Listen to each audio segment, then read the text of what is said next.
नमस्कार दोस्तों। आप देख रहे हैं अनुराग की वाणी यूट्यूब चैनल। मेरा नाम है अनुराग और आज मैं आप सभी के लिए बस में 20 चुड़ैल की कहानी का पार्ट 2 लेकर आ गया हूँ। अगर अभी तक आपने इसका पार्ट 1 नहीं सुना है, लिंक मैंने डिस्क्रिप्शन में दे दिया है। पहले आप जाकर इसका फर्स्ट पार्ट सुन लीजिए, फिर आप इस कहानी को सुनिएगा। तभी आपको ये वाली कहानी समझ में आएगी। हेडफोन्स लगाइए और इस कहानी को अपनी आंखों के सामने इमेजिन करके सुनिएगा। आधी रात हो गई थी। डॉक्टर विश्वजीत ने अमित को एक चक्र में बिठाया था। चारों ओर मोमबत्तियां जलाई हुई थी। डॉक्टर विश्वजीत ने कहा, देखो अमित, मैं तुम्हें सम्मोहित करूंगा। तुम्हें धीरे धीरे नेहा को याद करना है। और सुनो, सिर्फ उसकी आवाज तुम्हें सुनाई देगी, वो भी थोड़ी देर के लिए। मैंने तुम्हें जो प्रश्न बताए हैं वो सब पूछ लेना। अमित बोला, ठीक है। फिर डॉक्टर विश्वजीत ने उसे सम्मोहित किया। फिर कुछ मंत्र बड़बड़ाए। अमित को आवाज आई, मुझे बचा लो अमित, मैं नेहा। नेहा, तुम ठीक तो हो ना? अमित, पता नहीं ये कौन सी जगह है, यहाँ हजारों महिलाएं कैद पड़ी हैं, जिसमें मैं भी शामिल हूँ। मुझे यहाँ से निकालो अमित, यहाँ मेरा दम घुट रहा है। नेहा, तुम शांत रहो, मुझे ये बताओ वहाँ क्या क्या है। अमित, ये सिर्फ बस नहीं है। उन्होंने मुझे पकड़ा, फिर वो शैतान आदमी मेरे पास आया और उसने एक हाथ उठाया और सामने एक दरवाजा खुला। कभी ना खत्म होने वाला अंधेरा रास्ता जहां हजारों महिलाएं कैद हैं। उसने मुझसे कहा, आ जाओ मेरी अंधेरी दुनिया में। हा हा हा। फिर कहा, पूरी दुनिया की सारी महिलाओं को यहाँ कैद कर लूंगा और अपनी एक शैतानी दुनिया बनाऊंगा जहां सिर्फ मैं और महिलाएं होंगी। फिर उसने मुझे भी यहाँ कैद कर लिया। हर रोज कोई ना कोई उसका शिकार बनता है। मुझे बचा लो अमित। अमित बोला, नेहा, जरा ऐसी कोई बात याद करो जिससे हमें कुछ मदद मिल सके तुम्हें छुड़ाने की। अमित, वो रोज यहाँ आके सिर्फ एक बात कहता है, चंदेश्वर से मुझे शक्तियां प्राप्त है, कोई यहाँ से नहीं निकल सकता। अपनी दुनिया बना के सबको यहीं कैद रखूंगा, फिर सबकी बोटी बोटी नोचूंगा। अमित, वो बड़ा ही खतरनाक है, मुझे बचा लो। फिर नेहा की आवाज आनी बंद हो गई और अमित की आंखें आंसुओं से भर आई। उसने सारी बात दोनों को बताई। डॉक्टर विश्वजीत ने थोड़ी देर कुछ सोचा, फिर जल्द वो अगले कमरे में गए जहां कई किताबें रखी हुई थी। उसमें से उन्होंने एक किताब निकाली और पढ़ने लगे। रतन ने अमित को संभाला और बोला, सब कुछ ठीक होगा अमित, चिंता मत करो। तभी डॉक्टर विश्वजीत बाहर आए और बोले, जल्द चलो, हमें रोहिणी पर्वतमाला के लिए निकलना है। रतन ने पूछा, वहां क्या है? डॉक्टर विश्वजीत बोले, हमारे प्रश्नों का उत्तर है। अमित ने पूछा, क्या मतलब? पता नहीं, नेहा ने क्या कहा था? चंदेश्वर, ये एक कस्बा है साधुओं का जो भगवान शंकर की उपासना करते हैं। ये कस्बा इंसानों से दूर रोहिणी पहाड़ी पे रहता है। भगवान शंकर की आस्था में लीन। कहते हैं कि कई देवीय गुरु भी वहां रहते हैं। उनका हरिया से क्या संबंध है, यही पता लगाने हमें वहां जाना है। तीनों रोहिणी पर्वतमाला के लिए निकले। अगली सुबह वो रोहिणी पर्वतमाला पहुंच गए थे। वहां कोई इंसान नहीं रहता था, तो अपने साथ ही वो खाने का सामान लाए थे। उन्होंने पहाड़ी चढ़ना शुरू किया। बड़े बड़े पेड़ों से घिरा, बहते हुए कई हसीन झरने।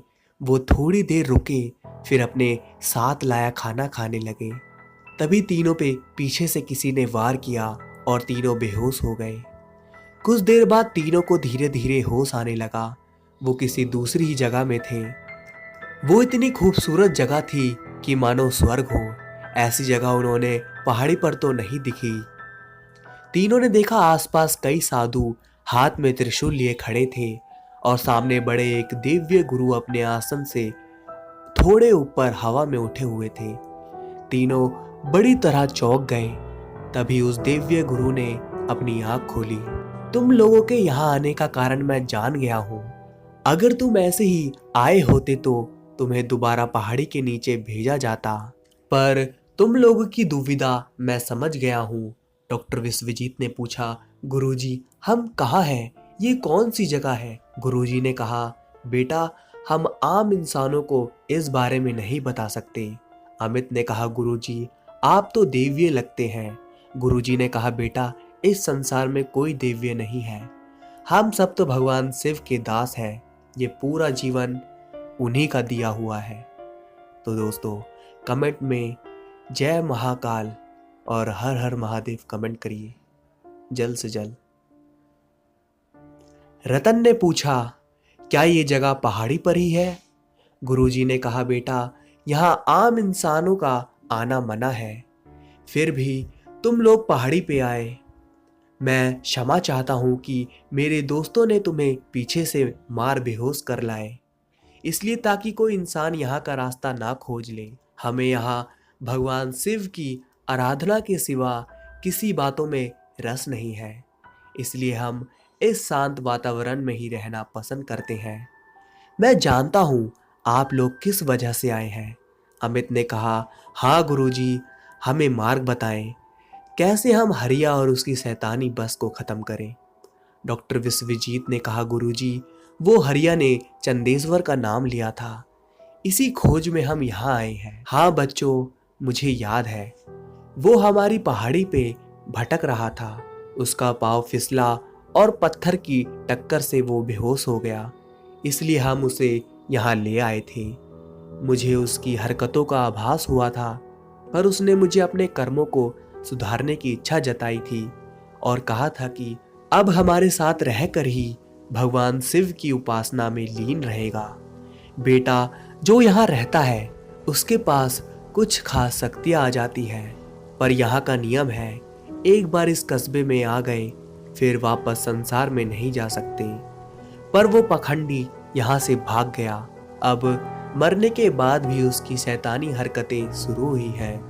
गुरुजी ने अमित की ओर देखा, तुम्हारी मन चेतना से मैं महसूस कर सकता हूँ तुमने अपनी पत्नी से बात की थी। वहाँ कई मासूम महिलाएं कैद हैं और कुछ महिलाओं को कैद कर वो अपनी एक शैतानी दुनिया बनाएगा, फिर वो सारी महिलाओं को मार अपनी शैतानी दुनिया में ले जाएगा। बच्चों अब तुम्हें ही उस शैतान को मारना होगा और मासूम महिलाओं को छुड़ाना होगा। अमित ने कहा, हाँ गुरुजी, इसलिए हमारी सहायता करके ताकि हम उस शैतान को मिटा सकें। सुनो बच्चों, तुम्हें बस के अंदर जाने के लिए महिला का वेश धारण करना होगा, जैसे डॉक्टर विश्वजीत के पिता ने किया था। और जो बस चलाता है वो असली शैतान हरिया नहीं है, उसने अपना एक रूप बना के ड्राइवर की जगह रखा हुआ है। वो हरिया जितना शक्तिशाली नहीं है, हरिया वहीं कहीं शैतानी दुनिया में छुपा हुआ है।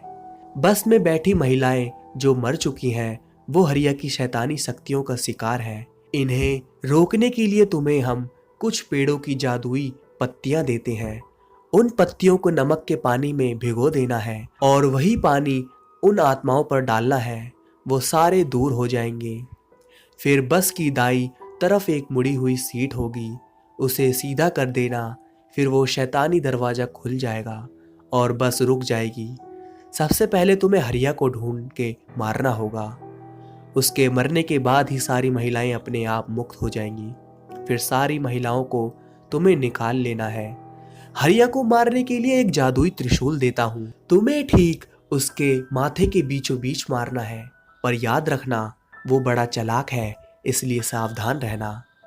सारी महिलाओं को निकालने के बाद तुम्हें एक गुप्त मंत्र बोलना है और बस के बाहर आ जाना है। बस की सारी महिलाओं को मुक्ति मिल जाएगी और बस भी मिट जाएगी। पर याद रखना हरिया तुम्हें उस शैतानी दुनिया में भटकाने की कोशिश करेगा। अगर तुम फंसे फिर तुम भी उसी बस में कैद हो जाओगे। गुरुजी ने जादुई पत्तियां और त्रिशूल उनको दी और कहा, हर हर महादेव, भगवान शिव तुम्हारी रक्षा करें। तीनों ने गुरुजी का आशीर्वाद लिया। गुरुजी के दासों ने उनके आंखों पे पट्टी बांध उन्हें पहाड़ी के नीचे ले आए। शाम हो गई थी। वो तीनों उस भूतिया बस के रास्ते की ओर रवाना हुए। आधी रात हो गई थी तीनों कार में बैठ उस रास्ते पे आ गए थे। उन्होंने महिला का वेश धारण कर लिया था। कार को रोक वो उस भूतिया बस के आने का इंतजार करने लगे। तभी बड़ी लाइट की रोशनी उन पे आके गिरी। वो भूतिया बस आ रही थी। डॉक्टर विश्वजीत ने कहा, सावधान, वो बस आ रही है, योजना के मुताबिक ही काम करना। तीनों ने अपने पास जादुई पत्तों से बना पानी ले लिया। त्रिशूल अमित के पास बैग में था। बस उनके पास आ गई थी। अमित ने पूछा, बस कहाँ जा रही है? सामने से जवाब आया, पास के बस स्टैंड। और तीनों उस भूतिया बस में जाके बैठ गए। फिर बस चलने लगी। तभी अचानक लाइट शुरू बंद होने लगी। फिर वही सारी महिलाएं रोने लगी और अचानक अपनी जगह से उठ उन तीनों के पास आने लगी। उनके भयानक जले हुए चेहरे देख तीनों थोड़ा डर गए। फिर अमित बोला, अपना जादुई पानी निकालो, डालो उन पे, डालो। तीनों ने वो पानी निकाला और उन पे फेंका। जैसे ही वो जादुई पानी उन पे गिरा, वो आत्माएं झलाकर पीछे होते हुए बस के ऊपर जाके छिप गई। तभी रतन ने देखा, सबसे आगे वाली दूसरी सीट थोड़ी मुड़ी हुई थी। रतन ने कहा, वो देखो, गुरुजी ने जैसा कहा था वैसी ही सीट वहां है। तीनों ने लगातार पानी फेंकते हुए उस सीट के पास पहुंचे। रतन ने वो सीट को सीधा किया। जैसे ही सीट सीधी हुई, वैसे ही एक दरवाजा खुला। सारी आत्माएं फिर आगे आ गई और उन पे झपटने ही वाली थी कि तभी वो तीनों उस दरवाजे के अंदर घुस गए और दरवाजा बंद हो गया। वो तीनों उस शैतानी दुनिया में आ चुके थे। काफी अंधेरा था वहां। तीनों ने अपने बैग में लाई हुई बड़ी टॉर्च जलाई। वहां हजारों कमरे बने हुए थे। तीनों ने ठीक से देखा, सारे दरवाजे पर जिंदा काले नाग घूम रहे थे। रतन ने उन्हें हटाने की कोशिश की, पर जैसे ही वो आगे जाता, वो नाग उसको डसने आ जाते। तभी डॉक्टर विश्वजीत बोले, रतन, इन्हीं दरवाजों के पीछे महिलाएं कैद हो सकती हैं। हमें पहले हरिया को ढूंढ मारना होगा, तभी ये दरवाजे खुल पाएंगे। तीनों आगे बढ़े। अजीब सा भयानक सन्नाटा था। उस जगह पर आगे जाने पर उन्हें दो दोस्त दिखाई दिए। तीनों रुक गए। डॉक्टर विश्वजीत बोले, रतन और अमित, तुम दाईं ओर जाओ, मैं बाईं ओर जाता हूँ। अमित ने कहा, नहीं डॉक्टर विश्वजीत, आप और रतन दाएं ओर जाएं, मैं अकेला बाएं ओर जाऊंगा। रतन ने कहा, अमित सही कह रहा है, हमारे पास ज्यादा वक्त नहीं है। सुबह होने से पहले हमें उसको मारना होगा, वरना हम फंस जाएंगे। मैं आपके साथ चलता हूँ। वैसे भी अमित, तुम अपने पास वाला त्रिशूल निकाल लो और कुछ हुआ तो जोर से चिल्लाना, हम आ जाएंगे। अमित ने कहा, ठीक है दोस्तों, तुम भी संभल के रहना। फिर अमित ने अपना और डॉक्टर विश्वजीत और रतन ने अपना रास्ता चुन उस ओर चलने लगे। डॉक्टर विश्वजीत और रतन धीरे धीरे आगे बढ़ रहे थे। पूरा रास्ता भयानक मकड़ी के जालों से भरा पड़ा था। तभी रतन ने कहा, देखिए वहां एक कमरा है। वो दोनों उसके पास गए। रतन ने जोर से उस दरवाजे पे लात मारी। दरवाजा खुल गया। अजीब सा बड़ा सा कमरा था। हर तरफ काले पत्ते बिखरे हुए थे। पूरी दीवारों पे दरारें पड़ी हुई थी। तभी उन्हें किसी के आने का अंदाजा हुआ। दोनों ने टॉर्च उस तरफ घुमाई। सामने देख दोनों सहम गए। सामने उनसे भी बड़ा दो मुंह वाला नाग खड़ा था। उसकी आंख चमचमा रही थी। गुस्से से उन्हीं दोनों की तरफ देख रहा था। डॉक्टर विश्वजीत ने देखा बाजू में कुछ लकड़ियां पड़ी हुई थी। उन्होंने रतन से कहा, टॉर्च बंद करो। उन्होंने टॉर्च बंद की और लकड़ियां ले ली और पहनी हुई साड़ी उतार उस पे लपेट दी। डॉक्टर विश्वजीत के बैग में लाइटर था। उन्होंने उसे निकाल साड़ी की मशाल पे आग लगा दी। सामने देखा वो भयानक नाग उनके करीब आ पहुंचा था। दोनों उसको रोकने की कोशिश में लगे हुए थे। दोस्तों, आपको मेरी कहानी अच्छी लग रही हो और जो भी मेरी इस वीडियो को पहली बार देख रहा है या फिर मेरी स्टोरी को पहली बार सुन रहा है, अगर अभी तक आपने मेरे चैनल को सब्सक्राइब नहीं किया है तो दोस्तों चैनल को सब्सक्राइब कर दीजिए और कहानी अच्छी लग रही हो तो मेरी इस वीडियो को भी लाइक कर दीजिएगा दोस्तों। क्योंकि अगर आप लाइक करेंगे, सब्सक्राइब करेंगे तो मैं बहुत ही ज़्यादा मोटिवेट होता हूँ। तो चलिए दोस्तों, कहानी को कंटिन्यू करते हैं। इस तरफ अमित भी मकड़ी के जालों को हटाते हुए आगे बढ़ रहा था। उसने देखा सामने एक कुआं था, नीचे जाने के लिए सीढ़ियां थी। वो धीरे धीरे नीचे उतरा। सामने एक कमरा था। उसने कमरा खोला। सामने उसे कोई दिखाई दिया। जंजीरों में जकड़ा था वो। उसकी हालत खराब थी। अमित आगे बढ़ा। अपना त्रिशूल निकाल जैसे ही जंजीरों पे वार किया, वो टूट गई। अपने बैग में रखी पानी की बोतल निकाल उस आदमी को पिलाया। अब उस आदमी की हालत थोड़ी ठीक थी। अमित ने कहा, आप कौन हैं? उसने बताया वो इस भूतिया बस के बारे में जानने महिला का वेश धारण कर यहाँ आया था, पर उस शैतान ने मुझे यहीं कैद कर लिया। अमित ने पूछा, क्या आप डॉक्टर विश्वजीत के पिताजी हैं? उसने उत्सुकता वश में कहा, हाँ, तुम्हें कैसे पता? अमित ने सारी बातें उसे बताई। उसने कहा, चलो, मुझे पता है वो शैतान कहाँ है। मुझे मेरे बेटे को भी देखना है। वो दोनों वहां से निकल के दूसरे रास्ते की ओर चल दिए। इस तरफ उस काले नाग से भयानक लड़ाई शुरू हुई थी। उसने अपनी पूंछ से दोनों पे वार किया। दोनों के हाथों से मशाल गिर गई। फिर वो दो मुंहा शैतान नाग डॉक्टर विश्वजीत की ओर बढ़ा, उन्हें मारने। उसने अपने बड़े मुंह को खोला और डॉक्टर विश्वजीत को खाने ही जा रहा था कि पीछे से अमित ने त्रिशूल उसके पीछे दे मारा। फिर रतन उसके एक मुंह को पकड़ के खींचा और दूसरे मुंह से अलग फाड़ दिया। भयानक नाग मारा गया। डॉक्टर विश्वजीत अपने पिताजी को देख गले लग रोने लगे। तभी भयानक हंसी उस कमरे में गूंज उठी।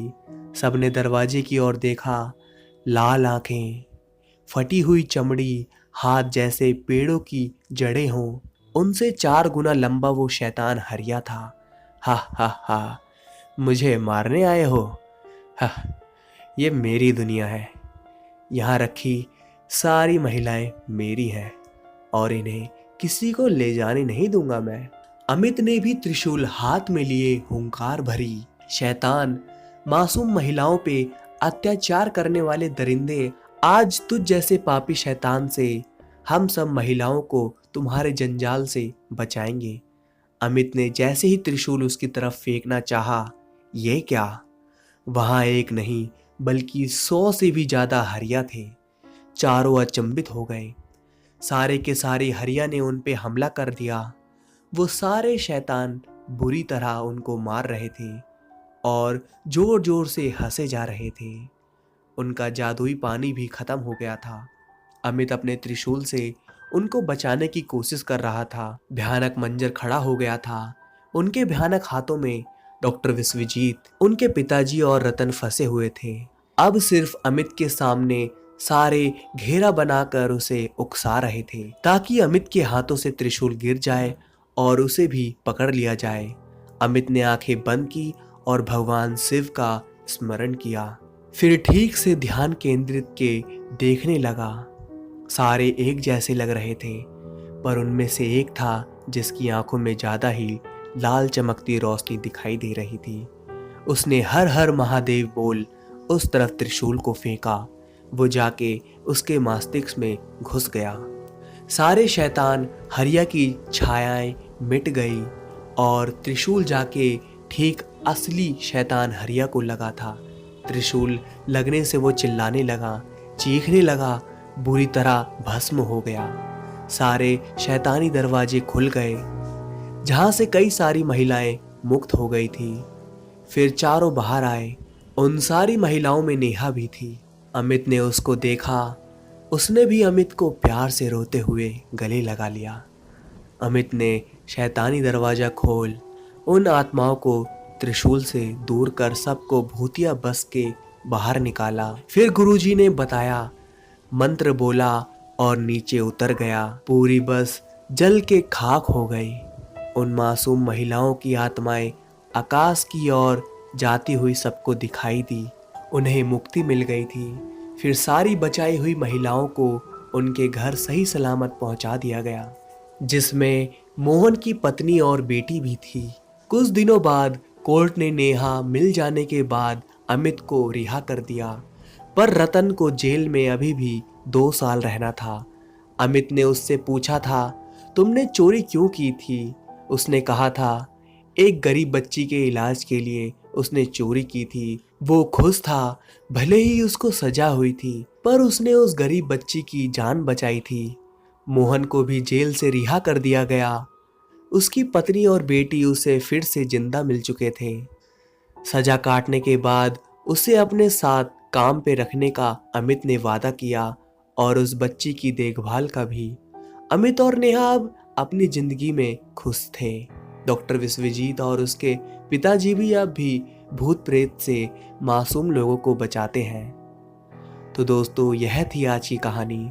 अगर आप सभी को मेरी कहानी पसंद आई हो और ये वीडियो आपको अच्छी लगी हो तो प्लीज़ दोस्तों इस वीडियो को लाइक करिए, और अभी तक आपने मेरे चैनल को सब्सक्राइब नहीं किया है, नीचे दिए गए रेड कलर के सब्सक्राइब बटन को दबा दीजिए दोस्तों, क्योंकि ऐसी ही वीडियोस मैं आप सभी के लिए डेली लेकर आता रहूँगा।